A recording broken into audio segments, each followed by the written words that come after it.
A new update for Minecraft Bedrock just released, bringing lots of quality of life changes, a redstone update, trial chamber updates, changes to tons of items in the inventory, along with a Bedrock exclusive feature being removed. We also have big news for the future of Minecraft updates and how Minecraft is going to be developed going forwards. Mojang put out this article a few days ago. It was telling us how exactly the development of Minecraft is going to be changing. If you haven't seen it, let me give you the TLDR. So Minecraft Live is changing again. Instead of getting one Minecraft Live per year where they tell us all the features and, updates that they're working on, we're going to be getting 2 shows a year, and there's also not going to be any more mob votes. Instead of getting one big update per year, we're going to be getting more smaller updates all throughout the year. But of course, they're still going to be focusing on long-term feature building over the course of multiple updates. They're also going to be releasing a native PlayStation 5 Bedrock version, which we already knew, but now we know that it's coming soon, which we also already knew. And speaking of Minecraft Live, they should be announcing the date for the next one sometime very soon. They usually happen in October, and we usually get the announcement around about now. We also have some further clarification from a Minecraft spokesperson that you can see here. So as you can see, they're planning on releasing regular updates. Now, sometimes there might be a bigger gap between our updates, and sometimes they might be really close together. They're trying to be flexible with their schedule. And of course, these updates can vary in size. They might be smaller, but they also might be a slightly larger update as well. It's basically just going to be wibbly-wobbly, timey-wimey updates. And let's hop into the updates. So first of all, we have a ton of changes to items and the inventory. The most obvious one is going to be that all the banner patterns now have their own textures. As you can see, this is going to make them way easier to identify. They've also changed the names of banner patterns to be their actual name, instead of like an enchanted book where the name was in the subtitle. So you can more easily search for like the creeper pattern, for example. They've also changed all the names of the smithing templates, so if you just look for template or upgrade now, then you're not actually going to find them. You have to search for trim, and now all of them will show up. So now their actual name is inside of the main title instead of being in the subtitle like the enchantment books. So this makes them much easier to find and search for specifically. We've also had some major updates to the rarity system of Minecraft. This is in parity between Java and Bedrock Edition now. So rarity just means the color of the item's name, and this essentially indicates how difficult an item is to get. White name means that they're common, yellow means uncommon, blue is rare, and magenta means it's epic rarity, which now includes the Silence Armor Trim. And yes, I can confirm, epic rarity. I had to raid 22 ancient cities to get that thing. So there's been a ton of changes to the system. You can see all of them on screen right now. This doesn't have any actual gameplay impact, but maybe you'll find it somewhat interesting. And of course, they also explain a little bit of their thought process and what goes into item rarity. You know how I said there's a lot of changes to items? Well, I wasn't lying. There's even more, so buckle up, mister. So they've changed all of the enchantment books that only have one level to not have the number 1 on them. So instead of mending 1,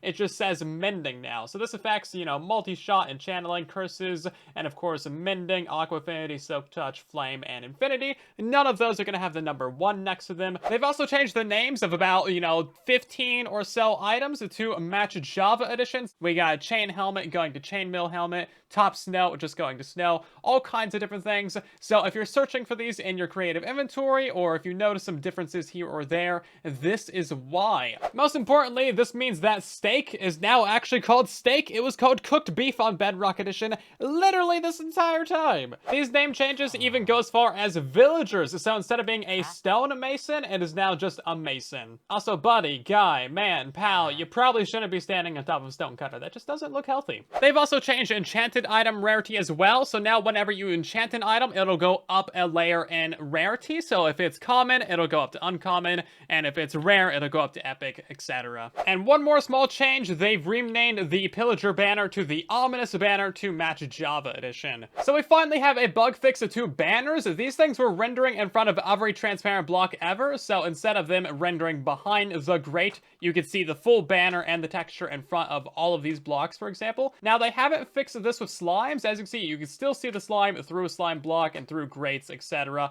They fixed a couple of bugs with boats, so now if you are riding them across a bunch of ice, the boat's no longer gonna randomly flick flicker and disappear. Sometimes when you got out of a boat or other vehicles, it would put you into the ground like this, but that shouldn't happen anymore. They also fixed a crash if you were trying to open a lectern while it was being moved with pistons, and as you can see, there's a little bit of a rendering bug with it now, but if you try to open it while it's moving, it's just going to close that screen. They also fixed kind of a wild bug with waterlogged blocks, so if you would pull the stair downwards, for example, on a piston, then it could create some wild visual glitches, and that should no longer happen, which is a little bit sad. We also have a weird bug fix to kelp and seagrass and turtle eggs. These things can no longer be placed on any type of fence in the game. Previously, they could be placed on a couple of these, but not most of them. It was kind of weird, so now it's a little bit more consistent. This shouldn't really affect anything, but maybe if you have some sort of farm that uses turtle eggs on fence posts, that might affect something. There's been a small update to the trial chambers, so all the empty chests that were in here that everyone was super confused by, everyone thought that they were supposed to contain loot. There was like a million bug reports saying that they were empty.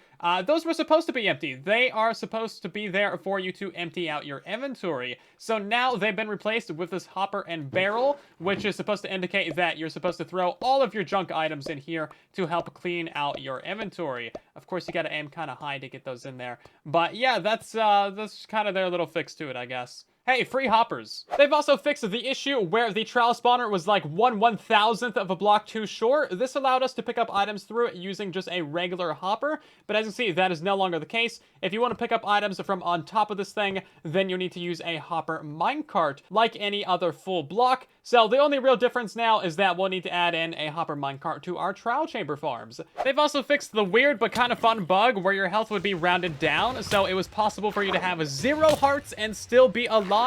Unfortunately, it's been removed, but it's probably for the best. This is such an old bug, but they finally made it so that snow golems that have fire resistance don't take any damage. This includes in hot biomes or in the nether. So now if you really want to, you can spend yourself a ton of fire resistance and make sure these guys stay alive for as long as possible in the nether, which, you know, still isn't very long, but you can try. Now, they've also partially removed a Bedrock exclusive feature where you could use regular pumpkins to summon in a snow golem or an iron golem. Now, they want you to use a regular carved pumpkin, like this one right here, but joke's on them, because you can still use jack-o'-lanterns. Oh yeah, let's go. There's also been a change to our favorite cow, the mushroom. These guys now spawn in light levels 9 or above, which is going to make them easier to farm because they used to spawn in light level 11 or above. So now you can use any of these light blocks right here in your farm, and they will still spawn. So Minecraft's most annoying mob just got a little bit more annoying, and now parrots can imitate the endermite and make those noises. And they can also imitate the drown as well.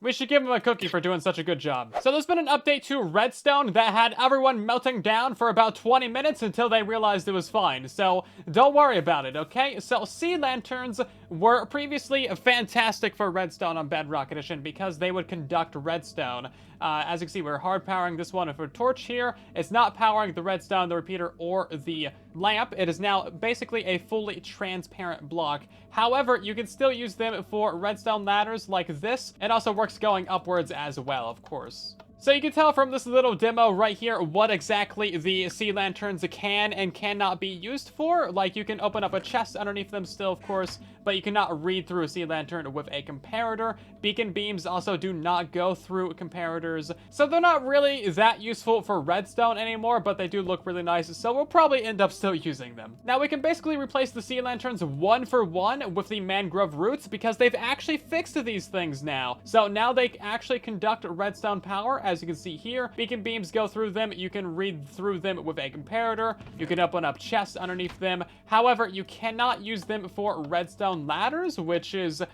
you know, just a great bug fix. Don't worry about it. And of course, on Bedrock Edition, they still do not fully contain the water. Water will flow out of it. The water source should stay contained inside of there like it does on Java Edition. So if you have any redstone systems that are using sea lanterns, you're probably going to want to replace those with either just a regular solid block or a mangrove root. So overall, it's not a super big deal, but the mangrove roots are kind of ugly compared to the sea lantern. And also, mangrove roots do not block light level updates or emit their own light. I would have preferred these to stay redstone conductive because it was actually really nice. There's also been an update to snow layers that's going to mean that you get a lot more of these things when you mine them with silk touch. So a regular 1 layer of snow is going to give you 1 snow layer, as you can see there. But if they are stacked up, it's going to give you the proper amount of snow layers now. So like this is level 2 of snow, that's going to give us 2 layers. This one's 3, that gives us 3 layers. And that goes all the way up to level 7. So this is 7 layers, we mine that. We get 7 layers of snow from it, which is kind of a lot. That's going to absolutely fill up your inventory. However, once it gets to 8 layers, it just drops like a regular snow block. So that was just 8 layers of snow stacked up on top of each other. And as you can see, that will stack with a regular snow block that I placed down. And it's pretty great all around. So overall, a good change that's going to completely obliterate our inventory. We also have a game-changing update to the pitcher plant. This is something that not many people know about, but I think it's going to change your entire reality. So previously, these things would be crafted down into 1 cyan dye, but now they give you 2 to match Java Edition. Hey, while we're here, foxes have 10 health or 5 hearts now, so I mean, that's something. Kind of a nice quality of life change. Villagers will no longer make idle noises while they're sleeping. I've been standing here for a few minutes and these guys haven't made any sounds at all, which is just so nice.